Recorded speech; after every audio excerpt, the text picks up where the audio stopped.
Um, Because if you have several manuscripts, I think they shouldn't be on your computer. They need to be with an editor somewhere.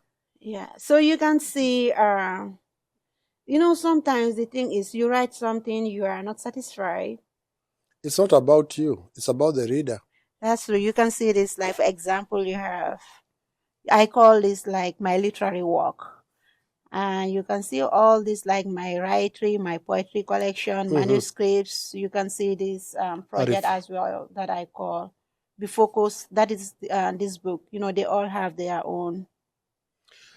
I think But then I want to show your you life is something. all about reading, writing, and trying to influence people to the positive, right? Well, that's what I do. So you can see, I think a couple of days ago, if It's you a are lot. on that African, Mm. sometimes I share some of the poetry. That was very short though, Mm-hmm. but I want to, okay, my poetry collection. Mm. I see my body, my voice. I see fading leaves. Yeah. Beautiful Mess is also, but that one I call it Beautiful Mess because it has different. So this one is a poetry on Alzheimer's and Mm. dementia and Mm. caregiving. So it's based on personal Mm. experiences. While I'm still a Mm-hmm. caregiver because I do that a lot. So here I'm talking about senior citizen because I Mm. equally work in care Yeah. Yeah. homes. So you can see fading reflection. So this is about dementia, when people Mm. lose their, certain kind of faculties. And here you can see caregivers lament. Like, for example, here I said, I hold the pieces of you close. Mm. As each day you slip away and thought you don't remember me, I am here for you, come what may. The nights are long, the days are slow, but still I stand by your side. For thought you might no longer knows. Your spirit is my guide. I give you all the strength I have. Though sometimes I feel small, but love, it holds us, keeps us warm, even as you forget it all. About dementia patient, when they can no longer remember their loved ones, how that feels.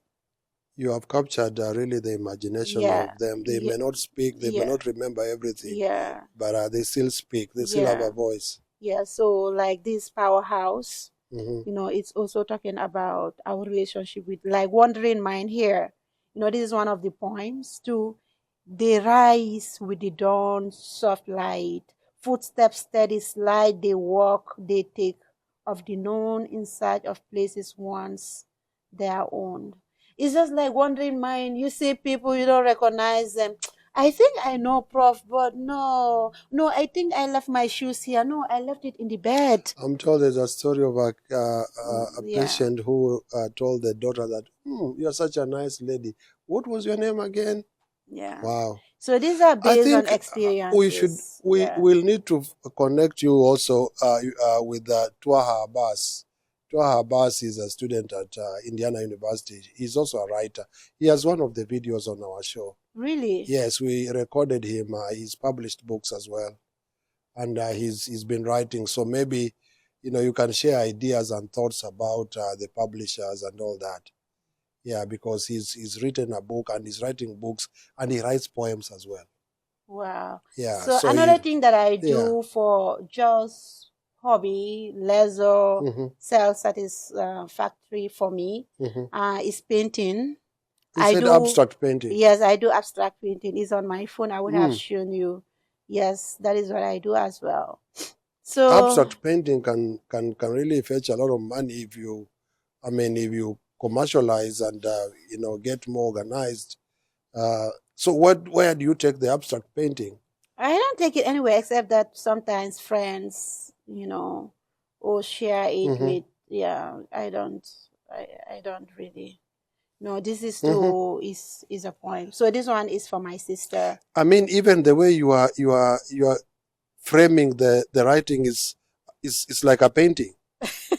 Yeah. That looks like That's a. what creativity is all about. Like when you look at my book, I am also talking about creativity. I'm saying that being creative does not necessarily mean for specific people, like the artists, the musicians, the painters. But how do you use your creative mind, the creative child in you, active? Because we all have an element of creativity. If you sing, there's an element of It creativity. is. You've been able to use, your camera, your video. That's creativity. Yeah. It does not mean that it has to be something that but something that can satisfy you. Yeah. All that can be creativity too. You leave it to the people to judge and to learn from it and to Exactly. appreciate and all that. Yeah. Because you can use something ordinary for extraordinary. Like even the use of our voice. It can be creativity. There are people who don't hear their own voice because either they are afraid or they don't want to hear their I own like voice. that. There are people who don't actually hear their own inner voice. Yes. They said one best way to live is to begin listening to yourself. That's it.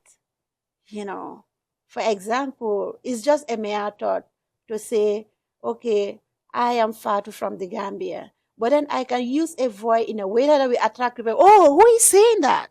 That's creativity. I think we'll need to organize, like I said, you need to talk to Twaha Abbas. He's a writer, he's a poet, he's from Tanzania. He has written his own personal story. One of the books, the picture, is an inspiration from one of his students. So when he was teaching in Tanzania, one of the students used to tell him, like, sir, you seem to really tell us about writing. Why don't you write? So that student eventually passed away. So that's the day that it compels him. That's what compelled him now, like, oh, I have to write. And so the more you speak about personal stories inspiring you to write, the more I think about Twaha Abbas.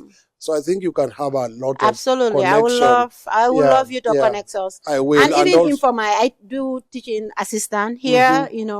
I teach 80 students right this semester. So one of the activities that I do when I get to my sections is free writing. Because I believe that sometimes we have ideas, but we don't put them down, and then they disappear in the sense that they fade away. You have to write. And that really guide them during our reflection, time, as an activity. It makes them to think about what they have written. Because the moment you put your thoughts down, it's a different reality now. It is not only through imagination, but now it is right before you. So I wrote this couple of days ago, and I even put it on our WhatsApp. And this poem called Today or Tomorrow, it is influenced by a colleague that I look up to. I've never met him. We all communicate over the phone. But then I was asked certain kind of question. I don't know how to respond to him. So I now wrote this. Put it in form of a poem. It's called Today or Tomorrow.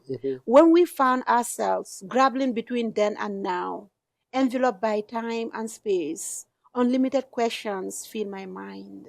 My thoughts begin to race, to speak or to stay silent, to decide now or later. But then I realize I'm just lost in thought, still processing the inevitable, whether today or tomorrow. Whether today or tomorrow. Yeah, because it's asking me something I cannot give an automatic answer to it. It requires me reflecting about it. But at the same time, I am a bit hesitant because it's so heavy in my heart. Wow. We were friends, and now it wants to take a step further. So that is why I'm saying either today or tomorrow. Either today or tomorrow. Yeah. Reflections. Oh, my goodness. I think I want to encourage you as well to self-publish. So it's always easier that way because you are your own editor. And the book is actually published on order. So you begin marketing before the book goes out in print. And it's only printed on order. So we have such companies that do so because that way you can, publish faster than waiting for a book publisher to review and all that. Yeah. So there is this one too. It's called They Call Me Fatou. That's about me. Okay. But then it also depicts the reality of my family. For example, it is called They Call Me Fatou. They call me Fatou, but I am far from Papa's dream on the day I was born. The magic one he aspired to see in me disappears into thin air as I grow to become the woman they wish to see. The Muslim modest woman, committed to husband and children, in-laws and community. In-laws and community. Oh, Papa, must be grieving in the grave for giving me the name Fatima, after an honorable daughter of our Prophet Muhammad. Oh, Papa, forgive me and my soul. I mean no harm. I'm still modest in my way, even with such commitment you may want to see in me. Even in such commitment you may want to see in me.